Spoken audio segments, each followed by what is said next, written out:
My foot on the gas like I'm tryna bust out the bottom. Watch out slide, a nigga get off like a potter. Catch me if you can, I'm a bad man. Live a double life like I'm Batman. My foot on the gas. What is up, everyone? It's your boy Mike from Balls of Fury, and in today's episode, we're going to be talking about the pros and cons of ball pythons. Pro number one, ball pythons are low maintenance pets. Ball pythons only eat one time every 7 to 10 days. Sometimes for adult ball pythons, you could feed them every other week if you really want to. So they're very low maintenance, and it's quite easy to keep them as long as you do your research and you know what you're getting into before actually going out and purchasing your ball python. Pro number two, they get big but not too big. When I tell people that I keep pythons, they automatically think that I'm keeping these giant serpents at my house, and that is not the case with ball pythons. This right here is a full-grown female ball python. She is about 4 feet. I'll try to stretch her out for you guys so you can see actually how big she is, and she's actually pretty strong, as you can see. But man, look at how, not that big, not big enough for one person not to easily be able to handle on their own, but it's still an impressive snake. If you want something that gets a little bit bigger, I'd get a female. If you want something that stays on the smaller side, I would get a male. Pro number three, they come in thousands of color mutations and color variations. Guys, ball pythons are one of the most polymorphic snakes out there. There are so many different mutations, and they are so fun to breed and make combinations with. So it is an awesome hobby if you want to get into breeding for color mutations, and there are so many different color mutations that you can go out and get and that you can go out and work with. Let's take a look at some of the awesome color mutations here at Balls of Fury. Kim J, what do you think? Hey. You know, I got the mulatto hoodie on, Lacoste shorts, regular boxes. Gucci duffel, I stay humble, I just lay low. I be drippin', watches pimpin', nigga, case closed. Ain't no lacking, talkin' practice with that Draco. We be ballin' money, callin', give me peso. Gucci duffel, I stay humble, I just lay low. I be drippin', watches pimpin', nigga, case closed. Ain't no lacking, talkin' practice with that Draco. We be ballin' money, callin', give me peso.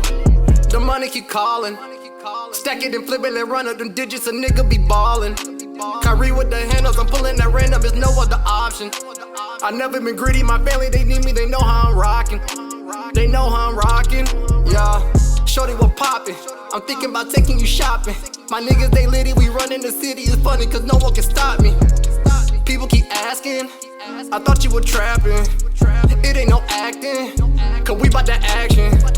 Niggas be talking that shit till I pull up in the whip. Yeah, yeah, don't even trip. All of my youngins are playing with sticks. Yeah, yeah, y'all don't want beef. Talk out your neck and we empty the clip. Yeah, yeah, thought it was sweet. Yeah, that's my cousin who waving that stick. Yeah. Duffel, I stay humble, I just lay low.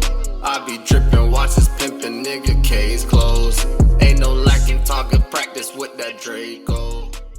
Pro number four, they are docile and calm. For the most part, guys, ball pythons are very docile animals. They're easy to handle. They usually tame out really, really well, even if they start off as being pretty defensive snakes. For the most part, all of our snakes here at Balls of Fury don't mind being handled, and they're pretty easy to work with. There are some exceptions to this, but overall ball pythons are pretty much dog tame, and they make great companions, and you will have a great time chilling and hanging out with your ball python once you guys build that bond of trust with each other.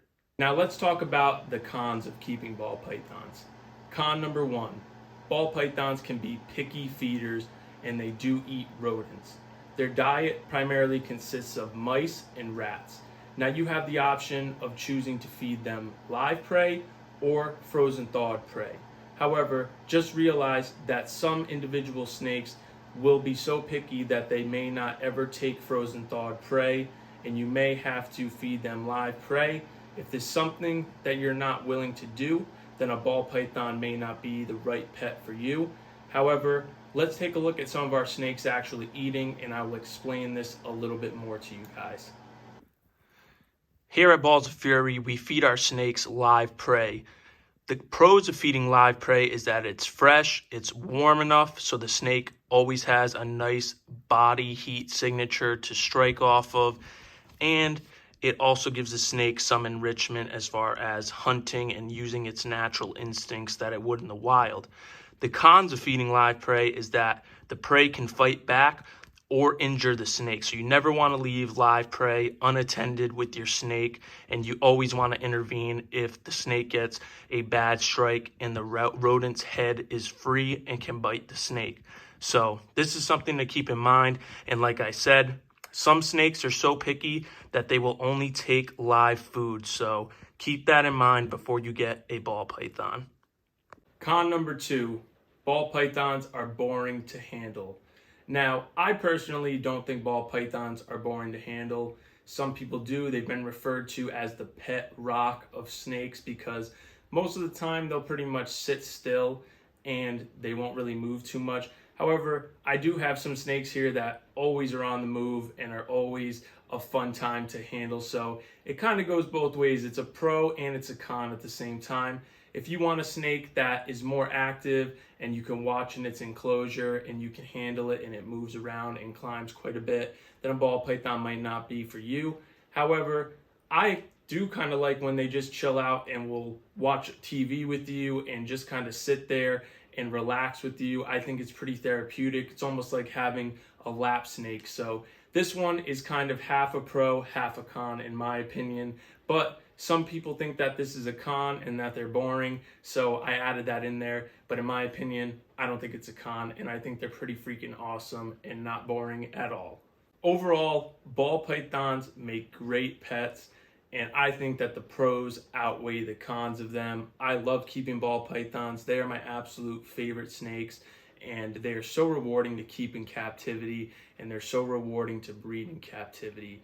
They're relatively easy to take care of for a pet reptile, and they're also one of the easier reptiles to actually successfully breed in captivity. So I think getting a ball python is an awesome, awesome decision. However, guys, make sure if you do decide to get a ball python that you do the proper research and you have the proper care requirements met for the animals and you know what you're doing before you get into it so that you can have success keeping them and that you have a great experience with your snake and so that you can provide your snake with everything that it needs to live a healthy and happy life. I hope you guys enjoyed the video. If you guys want to add any pros and cons down in the comments, please drop a comment. I would love to hear from you guys, and I would love to get your opinion on what you guys like and dislike about ball pythons. Please like this video. Please hit the subscribe button. I will talk to you guys soon. Peace.